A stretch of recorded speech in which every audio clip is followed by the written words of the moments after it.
Hello, I'm John Bachman. Today, in a first-ever live televised news conference from CIA headquarters, Director John Brennan defends the agency and most of those enhanced interrogation techniques employed after the 9/11 terror attacks. But he also acknowledges that some operatives use abhorrent behavior, and Brennan blasted the release of the Senate report, saying it went way too far.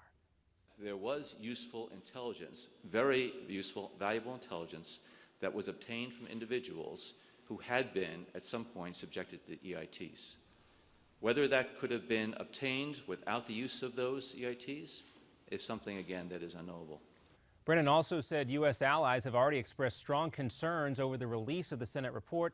Many have called for Brennan to step down, but that doesn't look like it's going to happen. As the fallout continues, as you heard Steve mention as well, we have exclusive interviews coming up today on Newsmax TV with former CIA lawyer John Rizzo, former Bush legal counsel John Yoo, again right here on Newsmax TV, coming up on the Steve Malzberg Show. And it looks like that spending bill is stalling out in Congress right now. It could be quite a debacle. Many Democrats are unhappy that the bill includes a provision or a rider that would roll back regulations on Wall Street. One of those Democrats is House Minority Leader Nancy Pelosi. She says she's, quote, heartbroken over the bill. This is a ransom. This is blackmail. You don't get a bill unless Wall Street gets its taxpayer coverage. The vote was supposed to happen at 2. It's been delayed. If it doesn't get passed tonight, the government could run out of money at midnight. And work on a new possible Ebola vaccine has now been suspended. Researchers in Switzerland say some of the volunteers are reporting unexpected side effects, including joint pain in their hands and feet. The vaccine was developed by the Canadian government. So far, the Ebola outbreak has killed more than 6,300 people in West Africa. And ISIS is now adding insult to injury after the murder of American journalist James Foley.